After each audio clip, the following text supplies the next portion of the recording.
Hey guys, welcome back to the Final Sun channel.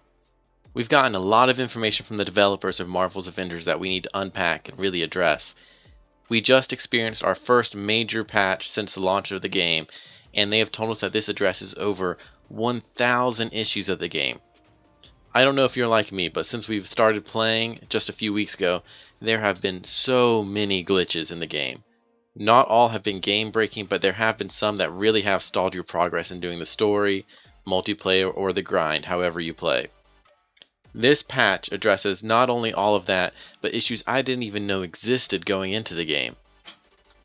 Some of these errors just stop your progress in the story, while others actually prevent you from completing different missions.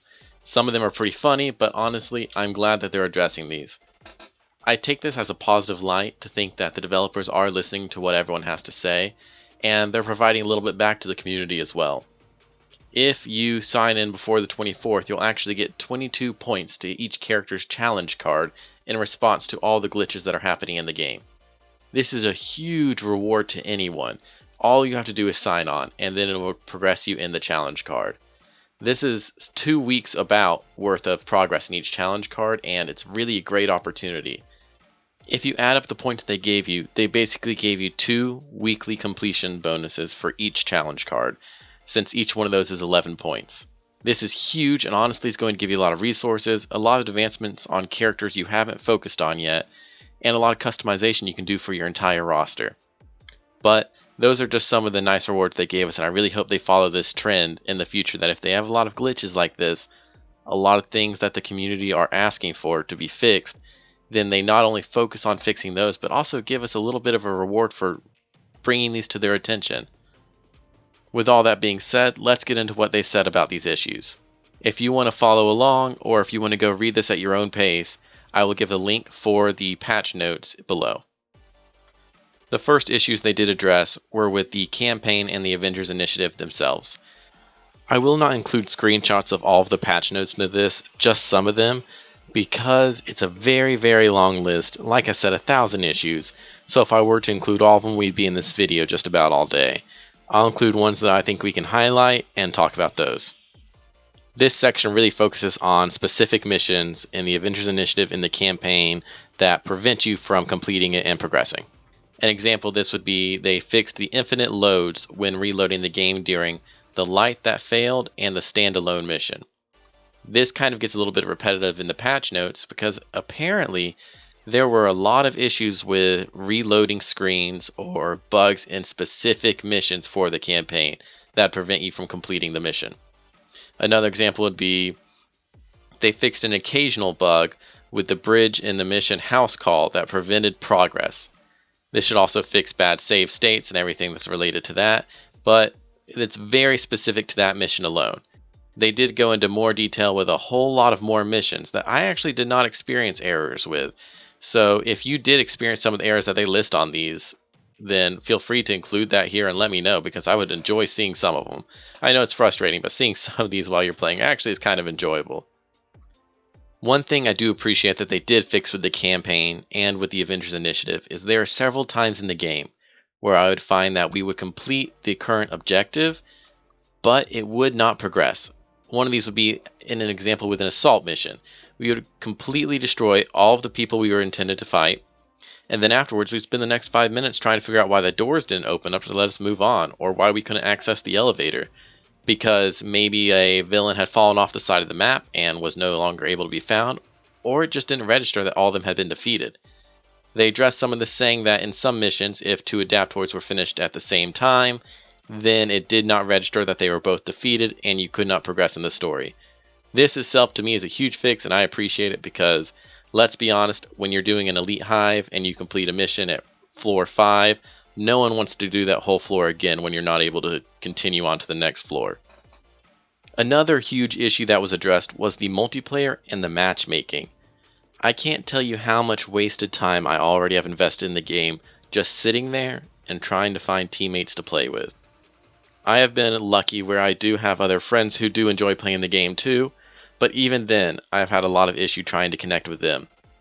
Especially early on, there would be a lot of errors trying to connect to my friends. If I had to send them invitations, they would try and join, it would load, and then it would say error joining and kick them back out to the menu screen. We would spend sometimes to 20 minutes just trying to join each other's games. I honestly hope that in the future they'll add a system where you can join mid-match.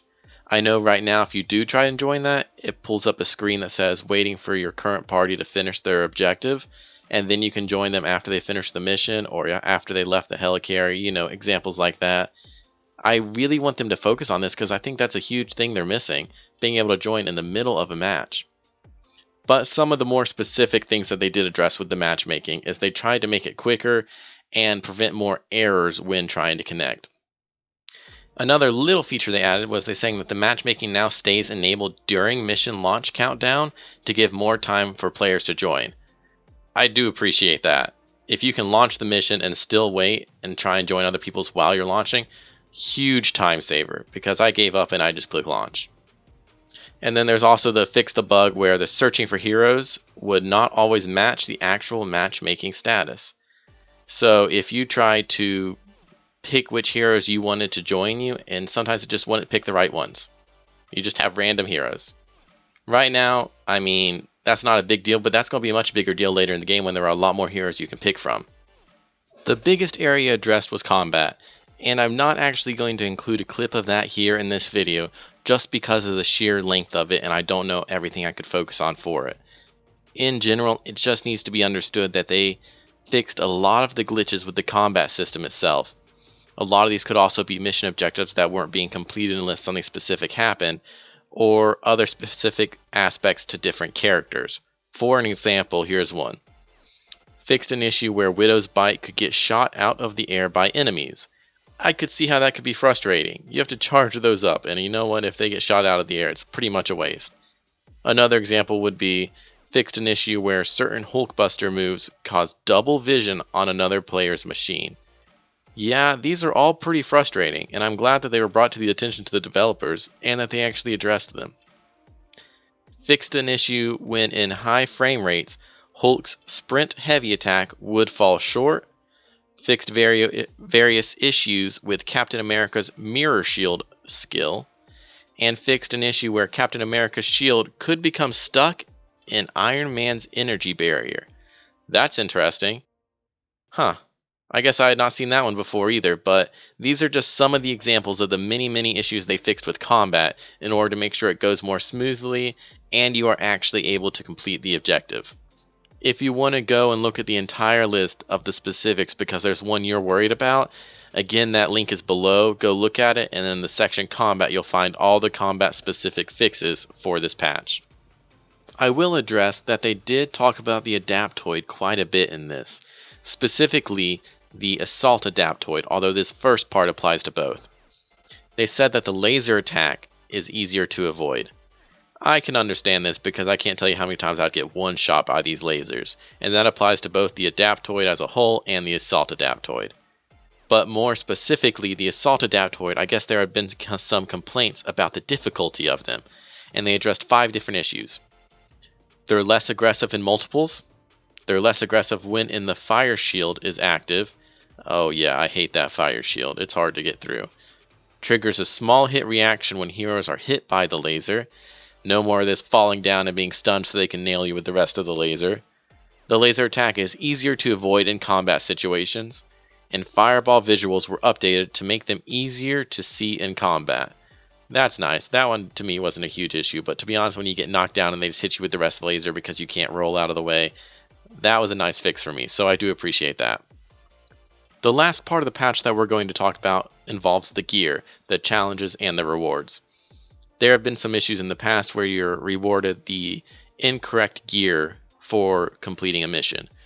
When I say that, it's not so much that you're getting gear for a different character, it's just that you'll either get a rarity that just doesn't match the stats, or the rarity doesn't match how many skills it should have for that character. They addressed a lot of this in the patch, and I think the one that I'm most excited about involves the exotics. It says exotics gear now have higher attribute points. Power levels 130 plus exotic gear now always has better attributes than other rarities. And for many of you who haven't gotten to the late game portion yet, where you start getting exotic gear, One of the most demoralizing parts of it is that you would get exotic gear, and then you would get legendary gear, and if you examined them side by side, there were situations where the legendary gear had better stats and skills than the exotic gear. If you've gotten exotic gear and you know how hard it is to grind out for this, that honestly just kind of destroys your motivation to go and get any. But that makes it a lot better knowing that they knew this was an issue and they fixed it.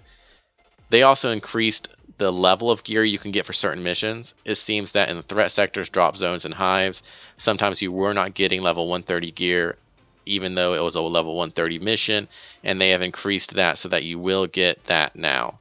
And for those of you who know, 130 is the soft cap for gear. It does not go higher than that unless you upgrade it yourself. So that is the highest level gear you can find in a mission. The developers also addressed some art and animation glitches in the game. Now then, some of these really did actually make me laugh, and they didn't really make an issue with the game. It was just different things that you could tell were not meant to happen. A specific example I can talk about is, I can tell you on the Helicarrier for one, in the first week of play, there were several characters who just ended up being bald. Their hats were on the ground, and they would move with the direction of their head as if they were still on their head, but they were laying on the ground and the characters didn't even have their hair. Another was in the first day of play. I was playing with my friends, and we were honestly trying to figure out where our friend who was playing with Thor at the time had gone. And he kept telling us he was right there with us until someone saw the only part visible on him was his hair. Complete opposite of the other glitch. We just saw the blonde hair of Thor standing there, no hammer, no character, no nothing, until he used his Odin Force and we saw lightning hit the thin air. So, it was very funny to see. And another one that they actually addressed in the game that I really would appreciate if anyone would send me a link to a video of this is the Hulk carrying around a villain that you were fighting earlier in the game as he interacts with the world. So I would assume that means as he's opening chests, opening doors, accessing elevators. That to me just seems really, really funny, and I would want to see that. So if anyone does have anything about that, feel free to include that, and I'll take a look.